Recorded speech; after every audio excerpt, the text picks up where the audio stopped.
Hello, bienvenue chez L'Advice About Everything. Donc, actuellement, j'ai vu certains petits clips qui se passent dans des églises noires, dans nos églises chrétiennes. J'ai vu que ce soit on les appelle des prophètes, des évêques, des pasteurs. Ils ont tous les titres qu'on peut les donner et ils dominent. Donc maintenant, on peut facilement, nous, dans la communauté noire, que ce soit même du côté de la diaspora, juste pour dire, comme à New York, il y a la rue de Church Avenue, où c'est une seule rue, il peut y avoir 10 églises l'une à côté de l'autre. Donc, tout le monde sont dispersés partout et chaque personne qui est responsable de l'église, ils apportent leur propre vision et puis tout le monde sont séparés partout. Créer ce type de division-là, est-ce que ça nous rend plus forts? On a pu le voir dans la communauté noire, que ce soit dans la diaspora ou même chez nous, dans nos pays d'origine, il y a un petit problème sur ça. Il y a des gouvernements, j'ai pu voir cette année, le gouvernement du Congo essaie de reprendre, mettre un peu d'ordre parce qu'ils n'ont pas le choix de mettre un peu d'ordre. Je sais, on va dire, mais pourquoi le gouvernement va mettre de l'ordre? Parce que quand il y a du désordre, on n'a pas le choix d'utiliser la loi des hommes. Parce qu'il n'y a plus de principe. On va regarder certains clips ensemble, on va essayer de comprendre comment le monde embarque dans ça au lieu d'embarquer dans la vraie parole de Dieu. Pourquoi le monde n'embarque pas dans la parole de Dieu, mais ils embarquent dans ça? On y va.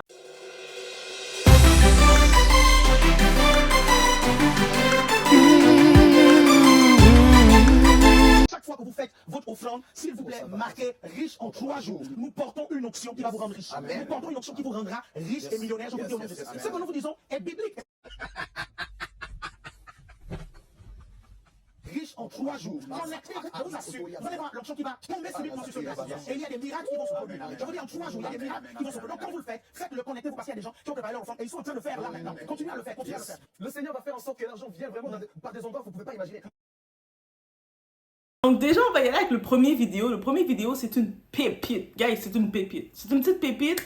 Donc, le pasteur, lui, c'est le miracle de l'argent. Lui, il dit, venez me donner de l'argent et puis vous allez être béni avec plus d'argent. C'est comme, on fait un échange. Donc, c'est pas comme si tu reçois pas par la grâce.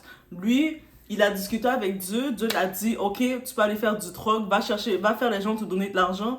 Comme ça, on va pouvoir les donner plus d'argent. Donc, c'est comme ça qu'il bénit les gens. Et tu vois, les gens sont excités. C'est comme, yes, c'est la prophétie de l'argent. Si je veux être riche, être multimillionnaire, mais je dois donner mon argent et ainsi de suite. Et encore une fois, le monde tombe dans cette parole, dans ça. Pourquoi? C'est aussi simple. Parce qu'ils n'ont pas la foi. Ils n'ont pas la foi en Dieu. Ils n'ont pas la foi que Dieu les a mis des connaissances, des capacités. Quand Dieu dit, j'ai mis tout en toi pour que tu puisses avoir ce que tu as besoin. Ça veut dire que peut-être que toi, tu regardes, tu es dans la comparaison, tu vas regarder les gens, tu vas vouloir avoir les grosses maisons rapidement, tout rapidement, mais il faut aller dans le processus. Comme combien de gens qui vont se retrouver, qui sont au pays, ils vont juste dire, moi, si je suis aux États-Unis, si je suis au Canada, je vais devenir la personne la plus riche au monde, mais pendant qu'ils sont au pays, ils ne cherchent pas à s'instruire, ils ne cherchent pas à prendre de formation, ils ne cherchent pas à lire des livres pour essayer d'ouvrir leur mind, pour dire, mais si j'arrive dans un pays comme le Canada, ou les États-Unis, le Canada, c'est français-anglais. Parce que quand tu es au Québec, quand tu es au reste du Canada, c'est anglais-français. Essayer d'apprendre les langues, ils vont pas rien faire de tout ça. Eux autres se disent c'est sur place que tout va se développer. Et ils marchent avec cette foi-là comme, ben oui, c'est ça. Si tu es dans ce pays-là, c'est parce que tu réussis à cause que tu es dans le pays. Mais aucun effort. Manque de foi. Peu de foi. Donc, tu as tout en toi pour te développer, mais tu vas attendre le miracle. Attendre que tu te lèves, tu dors le soir, tu n'as pas aucune activité, tu vas te coucher, tu lèves ton oreiller, le lendemain matin, tu vois une pile d'argent. C'est comme ça que le monde, ils veulent leur miracle. Et si ce n'est pas fait comme ça, ben, ils vont retourner dans l'église et puis le demander avec plus d'insistance à Dieu. Parce que Dieu, tu dois insister avec lui. Tu dois le forcer, Dieu, ben, je t'ai donné $100. Il est où mon $1000? C'est comme ça que Dieu fonctionne. En tant que tel, quand je regarde ce genre de prêche, je peux me dire que c'est comme ça pour beaucoup de gens, ils voient Dieu. C'est triste, mais c'est comme ça. Donc, je vous laisse regarder ce petit clip. Moi, j'appelle ça le clip, c'est la pépite. C'est le clip de la pépite. Donc, si vous y croyez, continuez d'y croire. Je suis pas là pour vous faire moi, contrairement à d'autres personnes, quand ils viennent commenter, ils viennent dire non, tu dois croire ma vision, c'est pas bon ta vision. Moi, je suis pas là pour vous. Si c'est ça que vous voulez croire, continuez d'y croire, restez ferme dedans. ça va vous amener loin. Donc, Tu peux être étudiante et donner toute ta bourse à ton nom de Dieu. Ouais. Elle était étudiante, on ne connaissait même pas, on ne comprenait même pas ces principes-là. Elle avait 3 mois de bourse, l'État lui avait fait un rappel de 3 mois de bourse, elle avait donné 2 mois de bourse, 2 mois de bourse. Étudiant, pas étudiant. Moi j'ai été étudiant, c'est une malédiction d'étudiant. Ah, c'est quoi ça? Je suis étudiant. Quelle était malédiction? Moi je suis étudiant, je fais des enfants. Même veuve fait des enfants à Dieu. Veuve. Nous qui sommes ici là, arrêtons les 20 euros, 10 euros, 15 fois, arrêtez ça. Arrêtez les 15 euros là. Faut monter un peu, monter. En vérité, 1 million, c'est quoi, pasteur, pour c'est juste 1000 personnes qui donnent 1000 euros. 1000 personnes, 1 million, plus de 1000 personnes qui donnent 1000 euros. C'est ça en réalité, est-ce que vous comprenez? C'est ça en réalité. Et je crois qu'on n'est pas loin du but, n'est-ce pas? Amen. On va appeler le million. Le million, le million, le million, le million, le million, le million, le million, le million, le million, le million, le million. alors c'est simple. Si toi, à l'heure d'aujourd'hui, t'es pas millionnaire, là, c'est parce que t'es pas allé donner de l'argent. T'es pas allé donner de l'argent comme il a dit, ce pasteur-là. Ce pasteur a dit, en 3 jours, il te fait devenir millionnaire. Tu deviens billionnaire, là. T'imagines, tu fais 3 jours, tu mets ton argent, c'est sûr. L'argent vient, là. Si l'argent atterrit, elle apparaît devant toi. Donc, ça veut dire que si maintenant, toi, t'es assis, tu dis, mais moi, je suis pas riche. Mais est-ce que t'as écouté son truc? Va dans son église, va faire son truc. C'est sûr que tu vas devenir riche. Moi, je dis son truc. Oui, c'est sûr. C'est sûr, tu vas devenir riche. Donc, comment j'ai manqué de message? Moi, je sais pas où j'étais. Je pense que j'étais partout sauf là. Parce que j'ai pas entendu ce message-là. C'est pour ça que je suis pas encore riche. Parce qu'en vrai, je suis pas encore riche parce que j'ai pas écouté le message. Oh là là, j'ai même pas écouté le message parce qu'il faut pas écouter le message. Il faut mettre l'argent. J'ai pas mis l'argent dans son truc. Sinon, j'aurais été aussi millionnaire. J'aurais été comme sur un jet privé en train de dire, ah, vous voyez, 3 jours, 3 jours, 3 jours, bref. Et là, le deuxième vidéo qu'on a, il est en train de parler, de se justifier parce qu'il y a une fidèle. Une fidèle, là, la fille, elle avait un argent de bourse. C'est-à-dire, c'est une étudiante, une fidèle étudiante. Elle a l'argent de bourse. Vous savez, les étudiants, à une certaine phase, on est stressé, on a beaucoup en tête, on est stressé, on a besoin des fois des petites prières pour nous aider, pour nous motiver. Bref, l'étudiante, elle reçoit sa bourse. La bourse, à la base, c'est pour payer l'école, ses livres, et puis pendant sa vie d'étudiant, parce que quand on est étudiant, on le sait, on n'est pas riche. Mais elle, cette étudiante-là, elle a dit, moi, je veux avoir des bonnes notes, mais c'est pas les livres qui vont me donner. Les livres que je vais acheter, là, ils vont pas me donner des bonnes notes. Moi, je veux comprendre, être la meilleure élève de la classe, la lauréate, mais c'est pas en comprenant la matière que je vais être la meilleure de la classe. Moi, je veux après cette formation, avoir le meilleur boulot, mais c'est pas en allant suivre les cours, en étant bonne et puis à mon affaire, et ayant des bons contacts pendant que je suis dans ma formation que je vais l'avoir, ça. Tout ça, là, je vais prendre mon argent de la bourse, je vais le donner à l'église, dans l'intégralité. Tiens, pasteur. Tiens, Dieu, fais tout ça pour moi. C'est comme moi, j'ai remis tout mon argent de la bourse à toi, mon Dieu. Maintenant, toi, amène-moi au top. Ah, mais mon Dieu, Dieu, là, il n'est plus dans ça. Moi, je le dis d'avance, Dieu n'est plus dans ça. Et là, maintenant, sûrement, suite à ça, il s'est rendu compte de la catastrophe. Je ne sais pas si cette étudiante, elle a voulu retourner voir le pasteur, lui demander de l'argent, lui dire, ah, mais redemande l'argent, finalement. Finalement, ça ne marche pas, je suis dans la catastrophe. Là, le pasteur le regarde comme, mais toi, t'es une grosse conne. Toi, t'es une conne ou pas? Moi, toutes les prières que j'ai faites pour toi, que j'ai intercédées, tu m'as fait perdre mon temps, ma salive pour prier pour toi. Et puis, toi, là, tu me demandes de redonner ton argent. Quel argent tu veux, là? Et toi, redonne-moi l'argent de tes prières si t'es capable. Là, la conne, bien entendu, c'est l'imbécile qui donne, le con qui prend pas. Ou le con qui donne, l'imbécile qui prend pas. Bref, c'est entre les deux, il y a un slogan comme ça qui sort de mon pays, qu'on dit, c'est ça qui prend, c'est ça qui baille, imbécile qui va prendre. Bref, ou l'imbécile qui baille, ça qui va prendre. C'est quelque chose qui a rapport comme ça sonne comme ça. Bref, dans tous les cas, si toi, tu as décidé que tu vas prendre ton argent de ta bourse, qui est conçu pour tes études, pour ta bourse, pour tout ça, pour le mettre dans les poches de ton église, parce que tu ne crois pas à tes compétences, à rien du tout, parce que tu ne connais pas ta Bible, parce que même si tu vas à l'école, mais tu connais pas ta Bible, tu ne sais pas comment lire ta Bible, tu ne sais pas comment comprendre la Bible, et tu n'as pas un discernement, tu n'as pas demandé l'esprit de discernement à Dieu, dire « Ah Dieu, je suis vraiment conne, Dieu, où est-ce que je suis dans ma vie, mais est-ce que tu peux me donner l'esprit de discernement? Parce que là, je reçois l'argent de la bourse, c'est-à-dire, techniquement, si je reçois une bourse, c'est-à-dire j'ai quand même des capacités technique académique, donc l'établissement scolaire m'a probablement donné cette bourse. Mais côté social, côté autre élément, je suis une grosse conne, mon Dieu. Est-ce que tu peux me donner du discernement pour savoir quoi faire avec cet argent? Ah, Dieu va te guider. Dieu est là pour te guider quand tu le demandes. Quand tu le demandes pas, tu te laisses aller, mais tu tombes. Mon peuple va périr par manque de connaissances et c'est l'exemple parfait. Juste d'imaginer, je ne sais pas c'est qui sa famille, et puis j'imagine des fois elle est entourée de aussi zélés qu'elle dans l'église, pas dans la religion, même pas dans la religion, dans l'église, dans leur pasteur. Ça, c'est les gens zélés comme ça quand vous allez à l'église là le dimanche. Vos prières restent en bas. Vos prières ne montent pas à Dieu, elles restent en bas.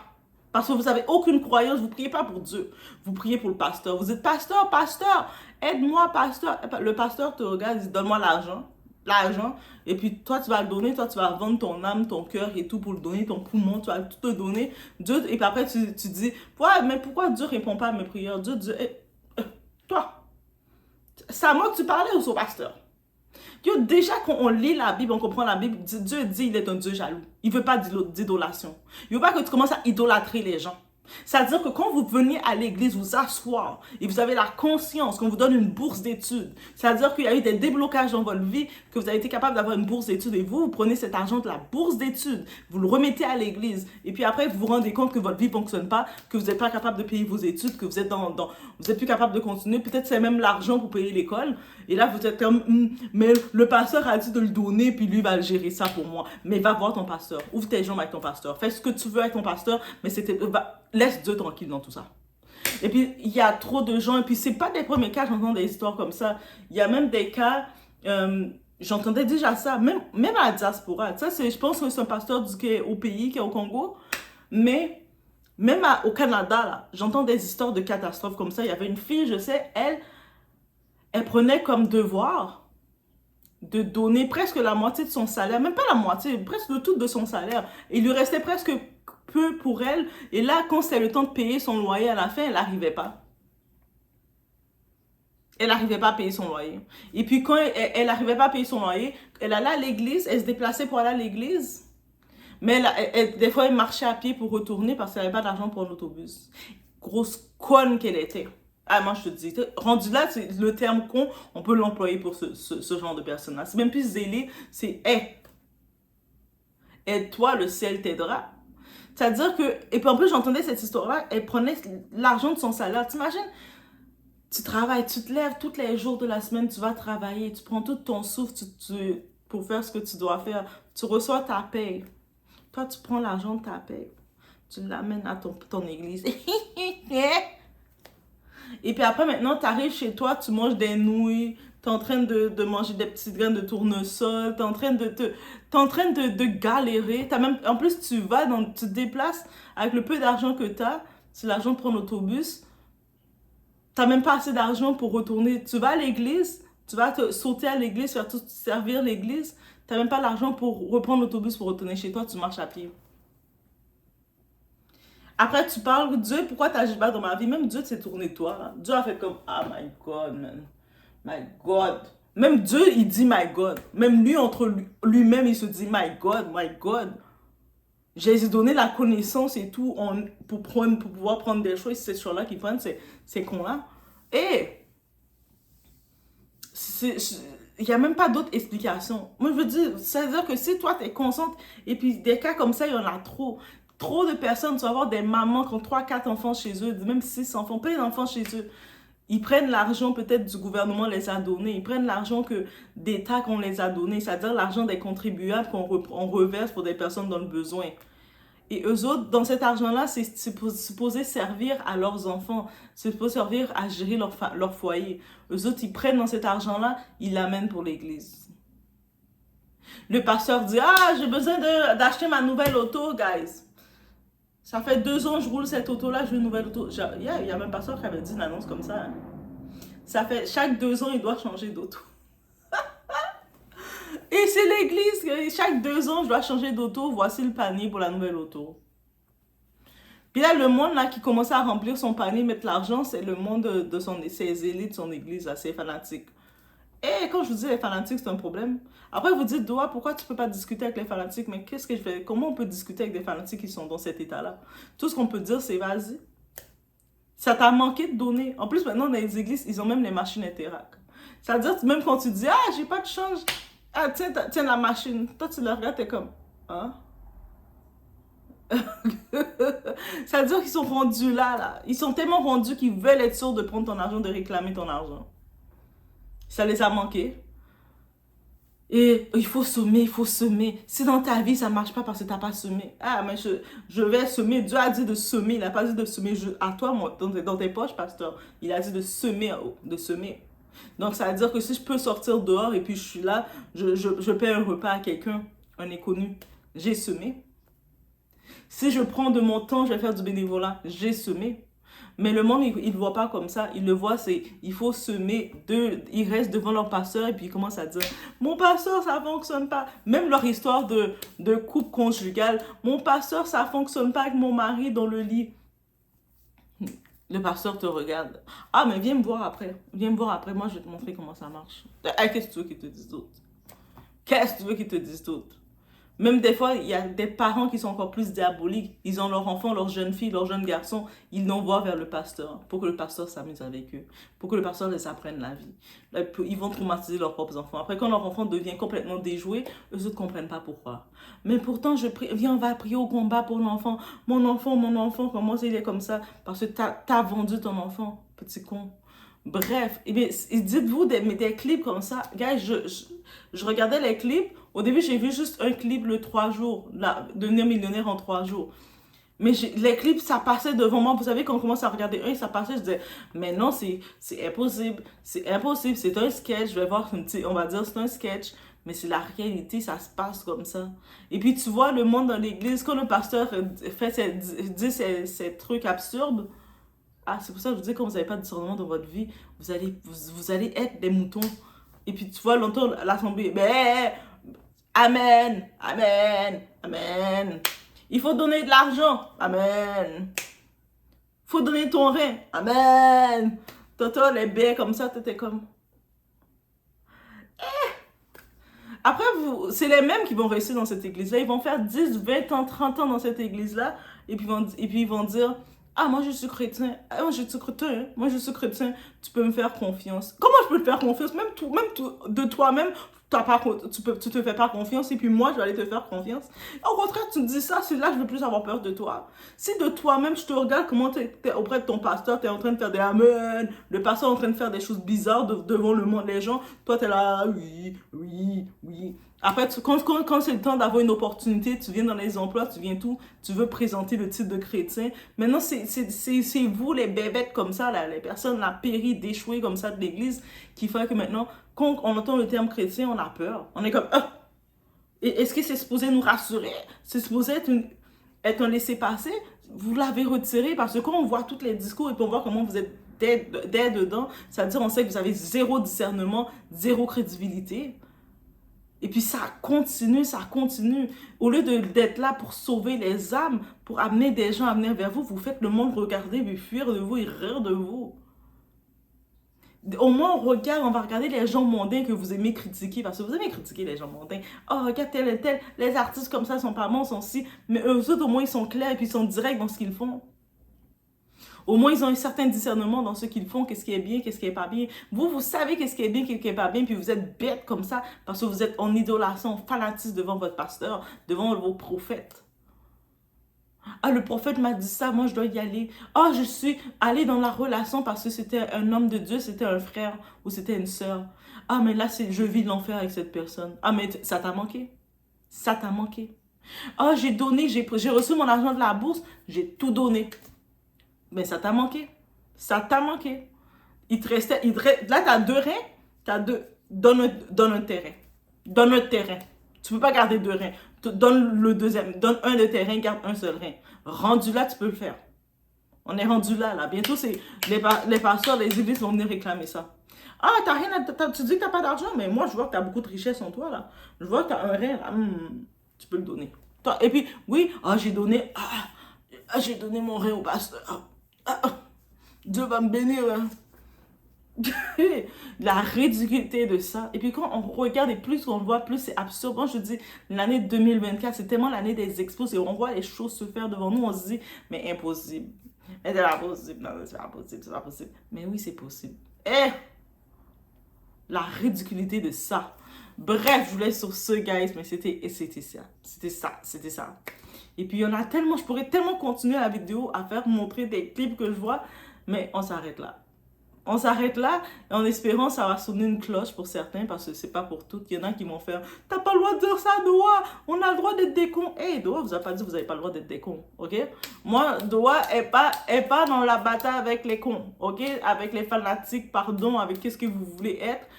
Non, je vois déjà votre état. Quand je regarde ce genre de discours et puis je vous vois dans l'assemblée en train de faire « Amen! » Mais... Amen. Je vous vois faire ça, je le vois déjà à l'état. Qu'est-ce que Doa va vous dire? Autre que d'exposer ça. Peut-être certains d'entre vous, après un certain temps, ils vont commencer à réaliser, parce qu'il y en a, après un certain temps, ils réalisent, yo, je me suis fait avoir pendant 10 ans de ma vie. Il y en a qui ont réalisé ça, ils ont dit, pendant 10 ans de ma vie, il y avait une, elle avait fait son témoignage, et pendant près de 10 ans de sa vie, elle donnait des 500$ chaque 2 semaines au pasteur, ou chaque mois. Je sais pas si c'est une allocation de quoi qu'elle faisait, peut-être pour se réserver sa place à l'église, pour réserver sa place au paradis, ou pour réserver sa place dans le cœur du pasteur. Bref, I don't know. Mais elle donnait des 500$ pendant près de 10 ans. Mais après, quand elle voyait qu'il n'y avait pas de changement dans sa vie, il n'y avait rien du tout. De temps en temps, le pasteur, quand ils avaient quelque chose, et puis ils avaient besoin d'argent, ils savaient que c'était la conne de service. C'est elle-même qui utilisait ces termes-là. Elle disait, comme elle savait qu'elle était la conne de service, la grosse conne, la bouche-trou, il la prenait, des fois il l'invitait pour faire semblant de la madouer qu'elle était avec eux. Quand il faisait un petit souper, il disait, oh mais viens, on t'invite. Et quand elle venait, comme par hasard, elle se retrouvait à payer. Ils étaient dans un beau restaurant, puis elle se retrouvait à payer. Dieu va te remettre ça. Moi, Dieu t'aime. Elle est importante pour nous, elle. Ah ben oui. Et puis plus ça passait, je pense qu'à un moment, jusqu'à ce qu'elle avait eu des problèmes de santé, elle avait plus d'emploi et quoi que ce soit. Elle recevait l'argent, elle recevait quoi? Un argent pour maladie. Donc ça veut dire qu'elle est très limitée. Avec l'argent maladie, c'est vraiment limite. Tu payes juste, tu n'as plus d'argent d'extra, tu payes juste tes factures, c'est limité. Et tes médicaments, tes soins. Là, l'église, quand ils ont vu qu'elle avait plus d'argent, la conne de service avait plus d'argent à les donner, mais il la boudait. Ils étaient fâchés contre elle et puis elle s'est rendue compte, tout le temps dans son établissement, personne de l'église l'avait appelée. Pendant tout le temps, les années qu'elle a fait avec eux, personne n'a appelé pour savoir comment ça va. Même un bol de soupe, personne n'a donné parce qu'elle avait un petit peu mis de côté sa famille parce qu'elle disait qu'elle était la sauvée, elle était l'élue. Donc, elle était un peu éloignée de sa famille. Même à ça, sa famille, comme c'est la famille, ils essaient quand même de la contacter. Mais dans l'église, dans sa communauté qu'elle pensait qu'elle était un membre important, personne ne l'a calculé. Ça l'avait tellement fait encore plus de mal. Et puis elle a réalisé qu'elle ne valait rien pour eux.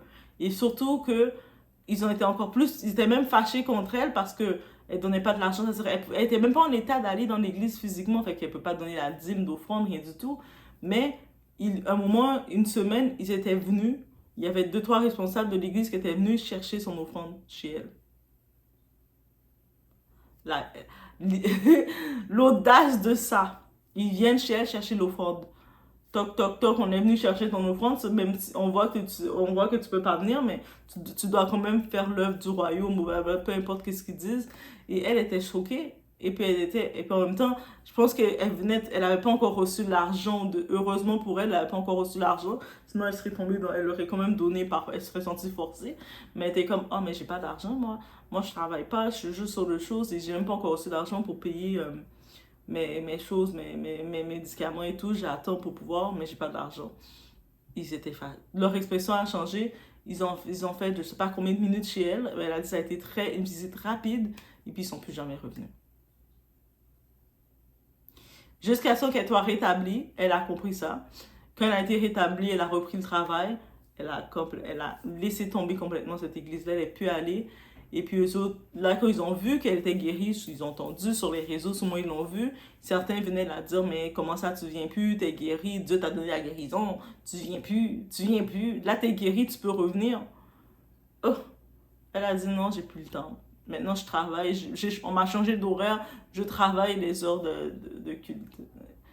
Mais jusqu'à ce qu'elle les a toutes retirées de son réseau parce qu'il la surveillait, il l'a intimidée, il envoyait des messages, il disait t'étais mauvaise, t'étais ci, t'es ingrate. t'es si. Comme ça.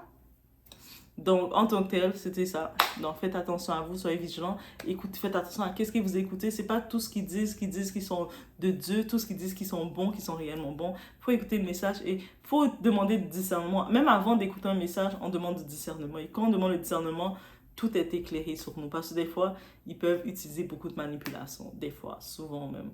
Vous laissez sur ce, faites attention à vous. Donner 15 000 euros de dîmes et des offrandes. Dans ton ministère, j'exige que tu me les rembourses. Oui, moi je l'ai vécu. Elle m'a dit, j'exige que tu me les rembourses. Je lui ai dit, je ne te rembourse pas, tu vas te plaindre ailleurs. Mais je ne te rembourse rien du tout. Rien du tout. Déjà parce que quand tu les donnais, tu disais que tu les donnais à Dieu. Donc va demander à Dieu. Et d'ailleurs, si tu veux que je te rembourse, tu me rembourses toutes les prières que je fais sur toi aussi. On verra si tu pourras les quantifier. Est-ce que vous suivez? Je lui ai dit, c'est tout de suite, elle s'est calmée. C'était même pas vrai, 15 000 euros, n'importe quoi. Elle a donné tout ça, 15 000 euros.